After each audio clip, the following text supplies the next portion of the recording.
আসসালামু আলাইকুম রহমতুল্লাহি বারকাতুহু। ইসলাম দরদি ভাই এবং আব্বা জানেরা, আমরা ইসলামটাকে আমরা ধ্বংস করছি। আমরা দুই প্রকার মানুষে। এক প্রকার বলা হয়েছে আমরা না বুঝে না শুনে আমরা মন্তব্য করি। দুই নম্বর কথা হচ্ছে মহিলারা। এই জন্যে আল্লাহ রসুল বলেছেন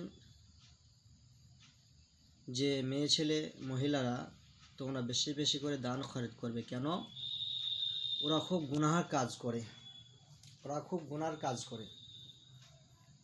এক সময় আল্লাহ রসুল সাল্লাল্লাহু আলাইহি ওয়াসাল্লাম তিনি মিরাজে গিয়েছিলেন। এসে দেখলেন যে অনেক মহিলারা সব জাহান্নামের মধ্যে এবং গর্তর মধ্যে হাবুডুবু খাচ্ছে। আল্লাহ রসুল খুব দুঃখ হলো। দুঃখ হওয়ার পরে ফিরে আসার পরে আল্লাহ রসুল সাহাবীদের বলছে, তোমাদের স্ত্রীদের কি বলবে? বেশি বেশি দান খরচ করতে বলবে আর জিকির আজগার করতে বলবে। কেন?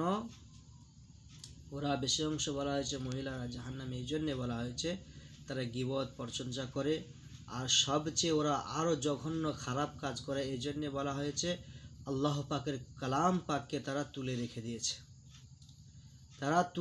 দিয়েছে, ঘরে রেখে তুলে রেখে। যে কোরআনটা কি হালতে আছে, কি পর্যায়ে আছে তারা দেখে না, খেয়াল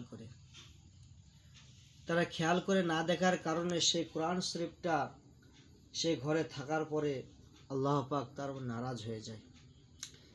আর কোরআন তো দেখছে না কবে মাহে রমজান মাস আসবে, কবে পুরাতন হয়ে গেছে। তো এখন আবার রমজান মাসে সেদিন নতুন হবে। এখন কোরআন হয়ে গেছে পুরাতন, পোড়া, আর তাই সে নতুন নেই। এই জন্যে এখন কোরআন শরীফ কি বারবার দেখবে? কোরআন শরীফ একবারই দেখবে মাহে রমজান মাস, আর দেখবে না। সেই কোরআন শরীফ এমন জায়গায় তুলে রেখে দিয়ে সেখানে আর হাত দেবে না। বলা হয়েছে সে তার উপর টিকটিকিতে পশ্চা ফিরে পায়খানা ফিরে তার যারা অবস্থা করেছে সে হালটা বেহাল হয়ে গেছে। এবং তার সবচেয়ে বলা হয়েছে বাংলায় কোরআনই বলা হয়েছে এমন একটা, এটা ফোল্ডিং কোরআন। আমি যেটা বলতে যাচ্ছি যে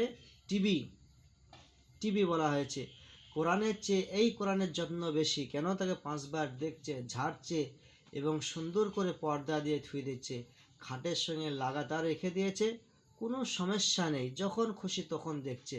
কিন্তু আল্লাহ পাকের কোরআন দেখতে কষ্ট হচ্ছে মা, আল্লাহ পাকের কোরআন দেখতে কষ্ট হচ্ছে, বিশাল কষ্ট হচ্ছে। কিন্তু আল্লাহ পাক ওই জন্য আমাদের নারাজ হয়ে যাচ্ছে। ভাই, আমরা প্রত্যেকে খেয়াল রাখবো যে বাড়িতে কোরআন আছে আমরা গান বাজনা বন্ধ করে দিয়ে, আমাদের ফোল্ডিং এটা ছেড়ে দিয়ে, আমরা টিভি ভিডিওশন দেখার বন্ধ করে দিয়ে আমরা আল্লাহর কোরআনকে দেখি, আল্লাহর কোরআনকে শুনি।